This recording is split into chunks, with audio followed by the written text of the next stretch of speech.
game number 1 is getting underway, and we're going to find out right away who's setting the pace in this match and who's going to take a quick lead. Ek0p versus Ostkaka, their last match of the season is starting right now. Yeah, you got to believe Ek0p wants to get this first win out of the way right now.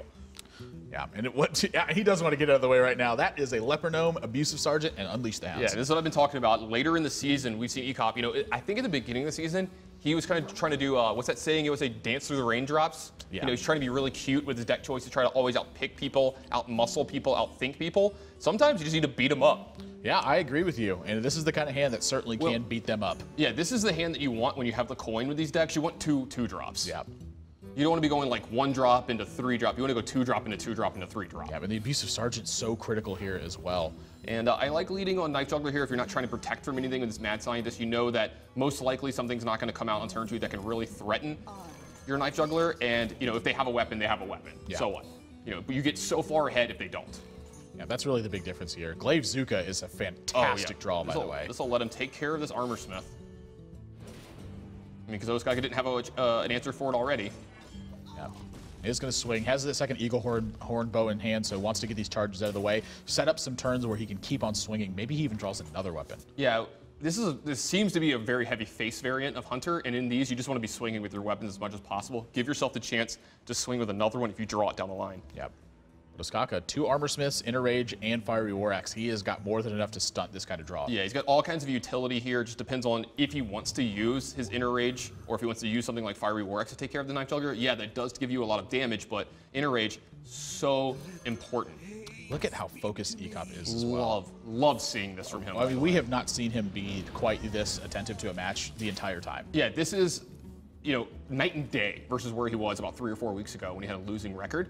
You know, when he was like 4 or 5 games back. He was sitting back in his chair, you know, lounging. He looked like he was just playing, you know, like anyone anywhere in the world to be playing Hearthstone. You know, sit back in the chair, feet up on the desk, you know, just flinging spells around. Yeah, which I don't have a problem with. You know, enjoy yourself and relax. But when it's all on the line, it's time to bring the A game. Yeah, and he just seems to play better when he's this way too. When he's like super attentive and super into it. I mean, he's a high energy guy. Yeah, who wouldn't play better in that situation? Ostkaka, though, continues to have all the tools to dismantle what's going on with Ek0p. I mean, we're talking Ostkaka's still going to be in the 28 range when this turns over. Goes into 30, yeah, it's going to be 28 exactly. And with an Armor Smith and an Acolyte on the board, and Ek0p's board is clear. Yeah, this is sorry, Leper Gnome, 26. Yeah, it's going to be.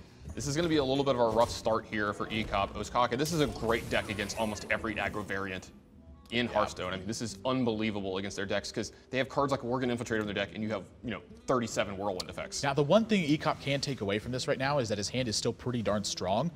You know, he doesn't know what Ostkaka's hand is, but we can see it. It's pretty darn miserable. Yeah, it's a little rough from here. I mean, Emperor is going to, you know, he might just play it on turn 6. We've seen Ostkaka hold it back, but there are implications of just playing it to buy yourself a ton of time. Yep. You know, it's almost like gaining life and, you know, taking resources from your opponent, because if he's anywhere at a decent life total, Ek0p cannot let that card sit around. He has to start answering it. So but if Ostkaka's at like 12-ish when he plays it, Ek0p's just going to ignore it. Yeah. So Ostkaka, you know, he's got quite a bit of information here from Ek0p, unless he's trying to bluff this super hard. I mean, this is very telling that this is Explosive Trap. Yeah, this would be one elaborate bluff from Ek0p here. Yeah, which honestly wouldn't make too much sense to me, because what value do you get from bluffing this? Like, say he calls your bluff. Yeah, I agree with you. So I have to 100% believe that this is Explosive Trap, and unless you two have history with each other of doing that, you know, if they had games in the past where, you know, Ek0p has bluffed and it has been there or it hasn't been there, I think you don't gain enough for making those plays. I agree with you. I think Ostkaka is probably going to sniff this one out too.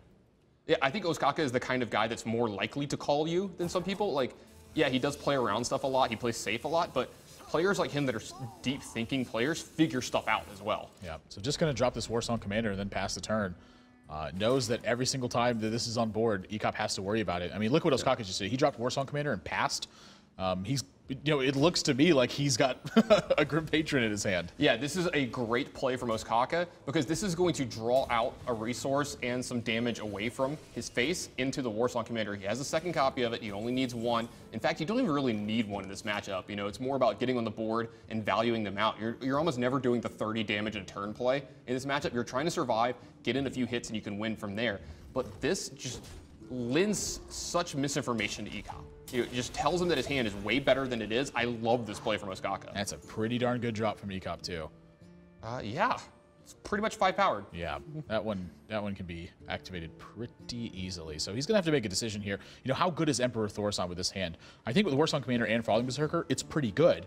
But the bigger deal here is that it's just a 5/5. I think this could have no text and he would probably still play it. Yeah, it's just like we were alluding to earlier. I mean, it's a 5/5 for 6 mana. It has pseudo-taunt. I mean, Ostkaka's at 26 here. Ek0p probably can't allow this to just sit on the board for the rest of the game. But can he afford to take it out? That's the other thing for me. I think at some point you just have to start trying to play a value battle and just hope that Ostkaka's hand is really bad. Because if you let this Emperor sit around for too long, you're going to lose because it's going to start attacking you. But since he is able to actually turn up the heat here, and this does look like this might be a different trap than we thought. No, I mean, it's definitely explosive trap. Well, I don't know. Ostkaka hasn't actually attacked with a minion yet. See, this is really interesting now, because if this is the bluff that he was trying to take, now he finds himself in a great position. That's if this is freezing trap. Yeah, if this is freezing trap, he's actually in a pretty good spot. Ostkaka has drawn Grim Patron, so some nightmares potentially can occur. Now, here's the thing. You might see Ostkaka not attack again, because he just might actually want the triggers now from the Emperor Thorson. Before, it was kind of, just an addition to what was going on. He's like, yeah, I get a trigger for my Emperor Thorson, but now I get to take stuff away from Ek0p. He has to deal with this giant monster that I have in play. Yeah. I think Ostkaka's kind of sticking with his read on this one. This is not a freezing trap, but this play kind of tells me maybe he does think it is freezing trap. I'm just gonna kind of go for this way, and it is. We get word now, and this is bad news for Ek0p. That's a lot of damage on that Frothing Berserker. I mean, that's a lot of damage. Yeah, and I think there's a good chance you see this Emperor trade off here. Would you trade off the Emperor, or do you use the unstable goal?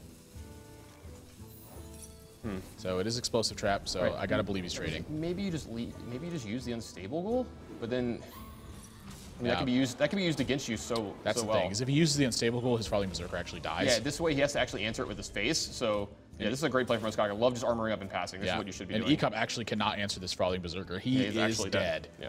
15 power and no way to check it. Ostkaka gonna steamroll game 1 here on a fantastic start. Fiery War Axe and 2 Armor Smiths. That will take care of a lot of early business. Yeah, love this Q from Ostkaka. It's the most powerful deck in the game. It's going to be good versus almost everything.